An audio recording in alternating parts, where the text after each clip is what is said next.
Yang ke-55, tidak lain tidak bukan ialah janji ditepati. Tak pernah selama hari ini tema kemerdekaan ini dipertikaikan. Tetapi tahun ini kita lihat havoc. Semua orang mempertikaikan tentang tema janji ditepati. Kenapa? Kalau kita lihat perkataan janji ditepati itu, maknanya kita mempunyai aspirasi untuk menunaikan segala janji yang kita taburkan. Sekiranya seseorang itu menentang tema yang sebegitu cantik, iaitu mengutarakan janji, sudah pastilah orang ini terdiri daripada mereka-mereka yang tidak menunaikan janji. Dan mereka tahu bahawa sekiranya kita menggunakan tema menunaikan janji ditepati, mereka akan rasa terancam, mereka akan rasa cynically kita mengkritik mereka. Jadi bagi saya senang saja. Saya tidak mau cerita tentang 87% seperti mana yang diungkapkan oleh Dato' Ahmad Zahid Hamidi. 87% daripada janji-janji yang pernah dijanjikan ataupun ditaburkan oleh Barisan Nasional sejak tahun 1957 kemerdekaan kita sampai sekarang, 87% janji-janji itu telah ditunaikan. Saya tak nak cerita semua janji-janji yang telah ditunaikan. Semua orang dah cerita. Tetapi saya nak cerita tentang 85% janji-janji yang tak pernah ditunaikan oleh Pakatan Pembangkang. Saya ambil contoh pada pilihan raya umum yang ke-12 tahun 2008, sebelum mereka memerintah Malaysia, mereka memerintah Selangor, minta maaf, mereka telah mengemukakan janji-janji yang menyebabkan rakyat negeri Selangor ramai yang termakan janji. Siapa yang tak termakan janji? Yang dijanjikan cukup indah. Sebagai contoh, suri rumah yang tidak bekerja, mereka janjikan nak memberikan allowance setiap bulan sebanyak 600. Mana ada suri rumah yang tak nak terima 600 sebulan? Maka mereka mengambil keputusan memangkah Pakatan Pembangkang. Kita lihat mereka-mereka yang mempunyai anak, mereka dijanjikan anak-anak mereka yang dihantar pergi ke nursery akan diberikan RM75 sebulan. Anak-anak yang dihantar pergi ke tadika akan diberikan RM50 sebulan. Malah kita lihat mereka-mereka yang mempunyai premis perniagaan umpamanya dijanjikan akan diberikan pemotongan cukai pintu premis perniagaan sebanyak 10%. Mereka-mereka yang mempunyai rumah dan sebagainya dijanjikan pemotongan cukai pintu sebanyak 20%. Tetapi apabila mereka mendapat kuasa, kita lihat apa yang berlaku. Bila mereka mendapat kuasa, akhirnya kita lihat pengurusi perumahan dan kerajaan tempatan, Saudara Ronnie Liu, Wabi Ronnie Liu mengatakan bahawa sekiranya Kerajaan Negeri Selangor melaksanakan pemotongan cukai 20%, Kerajaan Negeri Selangor akan jatuh bankrupt. Dengan mudah mereka mengatakan Kerajaan Selangor akan jatuh bankrupt sekiranya mereka menunaikan janji.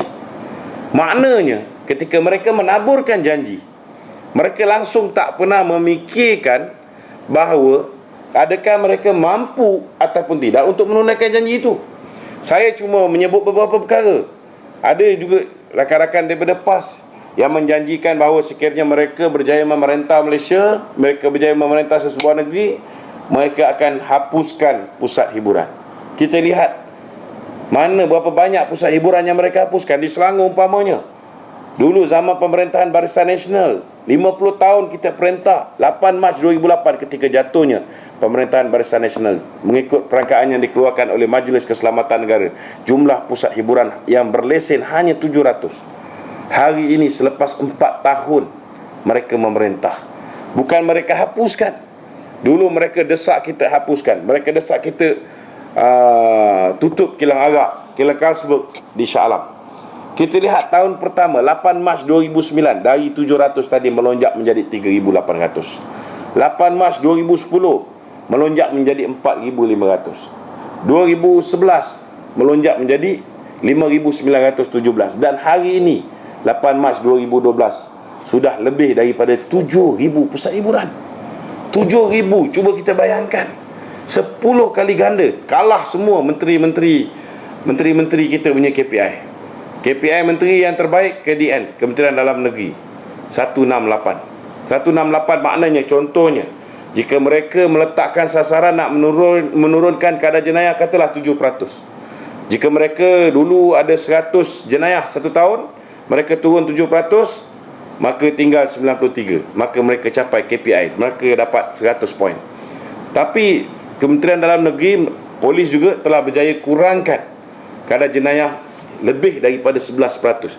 Ini menyebabkan KPI mereka lebih daripada apa yang mereka sasarkan, iaitu 168. Ini sebagai contoh. Tapi kalau kita lihat KPI PAS, DAP dan Keadilan dalam usaha mengembangkan pusat hiburan, sarang maksiat, rumah urut, disko, dangdut dan sebagainya di Selangor ini bukan lagi 168%, bukan lagi 200%, bukan lagi 500%, bukan 800%, tetapi 1000%. 1000 kali ganda, 10 kali ganda daripada apa yang dibuat oleh Barisan Nasional sepanjang tempoh 50 tahun kita memerintah negeri Selangor. Itu baru nak cerita tentang pusat hiburan. Mereka cerita tentang kilang Carlsberg yang mereka arahkan supaya kita tutup dulu, kerana kononnya inilah punca masalah gejala sosial, inilah punca pendapatan haram kerajaan Barisan Nasional Selangor. Hari ini kita lihat 31 Disember tahun 2008, permit premis kilang arak ni dah mati. Permit premis rumah urut, Magnum, Sport Toto dan sebagainya mati. 1 Januari 2009, 2010, 2011, 2012 dan 4 tahun. PAS, DAP dan Keadilan juga yang telah merenew balik permit premis sarang perjudian, kilang arak dan sebagainya. Kalau mereka istiqamah dalam soal nak hapuskan arak, hapuskan judi, mereka boleh buat. Mereka tak bagi permit premis, maka kilang ini akan ditutup. Kenapa tak buat sekarang? Kerana berjanji memang mudah, tuan-tuan, tetapi nak melaksanakan janji tidak semudah seperti mana yang kita tabur janji. Barisan Nasional mungkin tidak mampu untuk menjanjikan seperti mana yang Anwar Ibrahim dan rakan-rakan yang sewaktu dengannya mampu janjikan. Kita hanya janjikan perkara yang realistik, perkara yang kita mampu buat. Daripada 100 ataupun 80, daripada 100 perkara yang kita janjikan, mungkin 87 yang mampu kita laksanakan sekarang. Tetapi setidak-tidaknya kita usaha untuk memastikan setiap janji yang kita lontarkan, kita cuba tunaikan. Tetapi hari ini, tuan-tuan, kita ada track record yang cukup jelas.